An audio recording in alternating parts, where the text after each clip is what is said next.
सुधांशु जी, क्या मजबूरी है? क्या मजबूरी है कि नहीं कि ये आरोप लग रहा है विपक्षी नेताओं पर? क्या मजबूरी है कि नहीं इनकी कि इनको कॉन्ट्रैक्टर्स के लिए रिजर्वेशन करना पड़ता है, 4% का रेजोल्यूशन वक्फ बोर्ड के खिलाफ पास करना पड़ता है?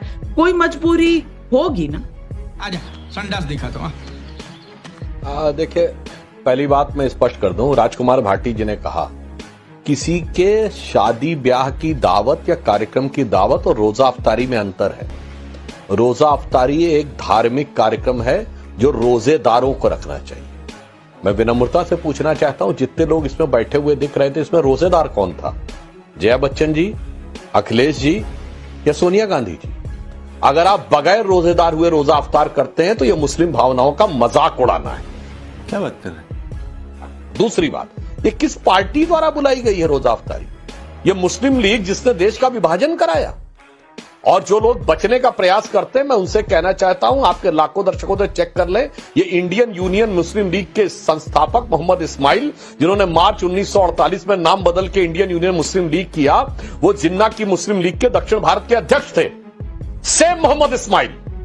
और जिन्होंने 1946 की प्रोविंशियल असेंबली के इलेक्शन में मद्रास प्रेसिडेंसी, जिसमें लगभग पूरा दक्षिण भारत आता था, 30 में से 30 सीटें मुस्लिम लीग ने जीती और मुसलमानों का 95% वोट मिला। कितना? 95%। जबकि पता था दक्षिण भारत कहीं से भी नहीं जाने वाला है पाकिस्तान में, और वो सारे के सारे मुसलमान नहीं हैं। अच्छा।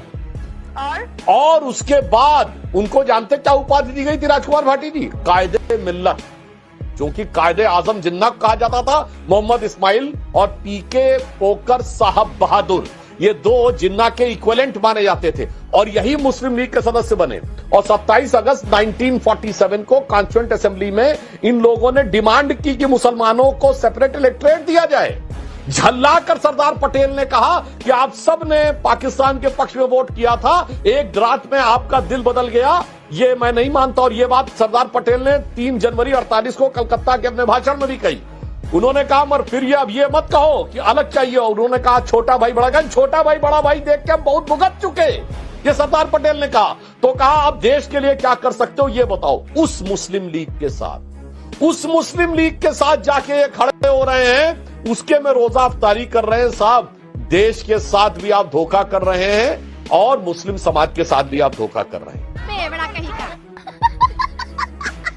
और मैं एक और बात बता दूं दर्शकों को, ये मुस्लिम लीग वो मुस्लिम लीग है जिसने हमास का भी समर्थन किया था। और मैं दर्शकों को एक और बात बता दूं, हमारे ये सारे साथी लोग सुन लें, ये लोग कहते हैं ना कि साहब वो सो कॉल्ड बाबरी मस्जिद तोड़कर मंदिर बना दिया गया तो ओरिजिनल रहना चाहिए। अब सुनिए, हाइगा सोफिया मस्जिद जो कि टर्की में है, इस्तांबुल में, ओरिजिनली चर्च था, किंग जस्टिनियन ने बनाया। उसके बाद उसको मस्जिद बना दिया गया। उसके बाद इसमें कमाल अतातुर्क के जमाने में उसे एक स्मारक बना दिया गया और उसे फिर बनाया गया मस्जिद। और मुस्लिम लीग, यही इंडियन यूनियन मुस्लिम लीग ने ऑफिशियल समर्थन किया। मेरे भाई, एक स्टैंड अप में बता दो। रुक, तेरे को बताते, तेरी माँ थोड़ी मर्यादा रखिए, अभी मजा आएगा ना भिड़ो। सुधांशु त्रिवेदी जी पूरे 5 मिनट बोले, मैं उम्मीद करूंगा कि आप मुझे 2 मिनट दे देंगे और अनइंटरप्टेड दे देंगे, बीच में नहीं रोकेंगे, ये उम्मीद करता हूं। और आप मुझ पे भड़केंगे नहीं कि मुझे पत्रकारिता मत सिखाओ, मुझे 35 साल हो गए पत्रकारिता करते हुए। आपने कहा कि प्राण प्रतिष्ठा समारोह में सम्मानपूर्वक बुलाया गया था। सम्मानपूर्वक नहीं बुलाया गया था। जिन्हें सम्मानपूर्वक बुलाया गया था उन्हें चंपत राय जी और योगी आदित्यनाथ जी निमंत्रण पत्र घर घर जाकर दे रहे थे और फोटो खिंचवा के मीडिया पे चलवा रहे थे। हमारे राष्ट्रीय अध्यक्ष अखिलेश यादव जी को उससे भेज दिया था, डाक से जो होती है, डाक से एक वो भेज दिया था, वो भी 1 दिन पहले भेजा था। नंबर 1 बात। दूसरा, जो हमारे भाई सुधांशु जी ने कहा, मुझे सुधांशु जी को आज पहली बार ये कहना पड़ रहा कि आपको भारतीय संस्कृति की बहुत कम समझ है, आप जानबूझ के उसको बरगला रहे हैं लोगों को। शादी विवाह मैंने नहीं कहा था, शादी विवाह के निमंत्रण आपने कहा इफ्तारी केवल रोजेदार करते हैं। इफ्तारी रोजेदार करते हैं, लेकिन वो सम्मान के लिए बाकी लोगों को बुलाते हैं, दूसरे धर्म के लोगों को भी बुलाते हैं। भारतीय संस्कृति का अनिवार्य हिस्सा है। बात तो सही है। और नवरात्रे में केवल वो नहीं बुलाए जाते जिनका व्रत होता है, निमंत्रण पत्र खूब बांटे जाते हैं, बड़े भंडारे किए जाते हैं, रिक्शे वाले, गरीब लोग भी बुलाए जाते हैं और नेता भी बुलाए जाते हैं। तीसरा, आपने कहा आप आए मुस्लिम लीग की बात पे।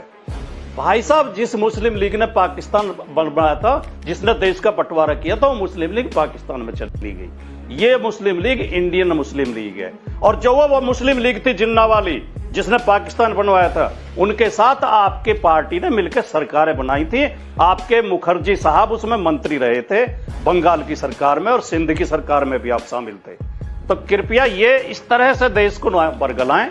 ये केवल आपके अंदर जो एक नफरत है, नहीं केवल मुसलमानों के प्रति। तुम्हें शर्म है कुछ? वसीम बकार साहब से मैं सवाल पूछना चाहती हूँ। वक्त के जेपीसी पर ओवैसी साहब भी थे। अब उसके आधार पर अगर वक्त सुधार कानून बनने वाला है तो उसके विरोध में किसी स्टेट की असेंबली में इस तरह के रेजोल्यूशन क्या पास किए जा सकते हैं? क्योंकि ओवैसी साहब बैरिस्टर भी हैं, जानते हैं इस देश के कानून को। आपको लगता है ये कानूनी तौर पर ठीक है? मैं तुम्हें अभी समझाता हूँ। हर स्टेट अपना कानून बना सकता है, अपने जियोज वो अपने असेंबली में पास करा सकते हैं। तो बन रहा है तो बनने दीजिए। देखिए, अभी उत्तराखंड में यूसीसी लागू किया उन्होंने, उत्तर प्रदेश में लागू नहीं हुआ, उत्तराखंड ने लागू कर दिया। अभी भारत देश में भी लागू नहीं हुआ है यूसीसी, लेकिन उत्तराखंड ने लागू कर दिया।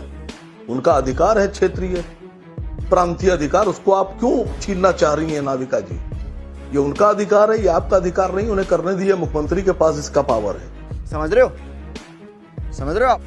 लेकिन जो जरूरी बातें थी वो मैं आज नोट कर रहा था। पहली बार सुधांशु जी बोल रहे थे तो मैंने नोट किया। सुधांशु जी ने कहा कि धर्म के आधार पर आरक्षण नहीं हो सकता। सुधांशु जी, भारत के संविधान में लिखा है कि दलित अगर हिंदू होगा तो उसको आरक्षण का लाभ मिलेगा, लेकिन अगर दलित मुसलमान होगा तो उसको आरक्षण का लाभ नहीं मिलेगा। ये भगवान क्या जुल्म है।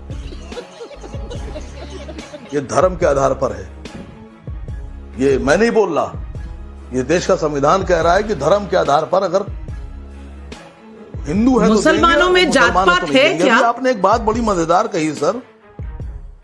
मुस्लिम में दलित कहां होता बिल्कुल है मैडम, हमारे क्या देखिए सर, अगर नहीं होता तो आपको लिखने की क्या जरूरत थी?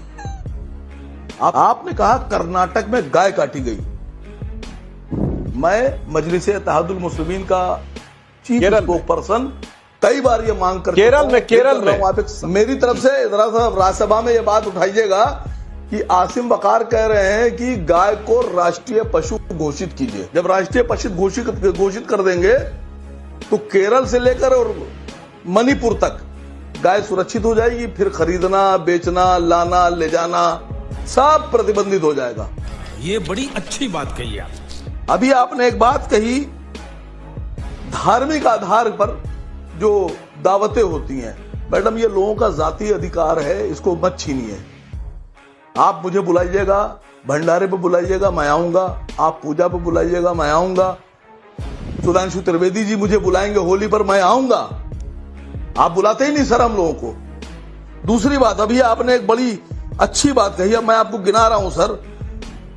हिंदुस्तान के केरल में अगर गाय काटी जाए तो आपको एतराज है, लेकिन गोवा में आपकी सरकार है और आपके पूर्व मुख्यमंत्री और पूर्व रक्षा मंत्री ने कहा था कि अगर बीफ हमारे क्या नहीं होगा तो इंपोर्ट करेंगे हम।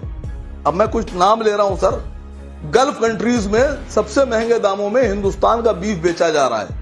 मैं नाम ले रहा हूं सर। सारे तकलीफें मुसलमानों से है सर। आप लोगों को सारा गुनहगार हिंदुस्तान में मुसलमान है मैडम, लेकिन आप लोग बहुत से तथ्य छुपाते हैं। तुम चुल्लू भर पानी में जाके डूब के मर जाओ।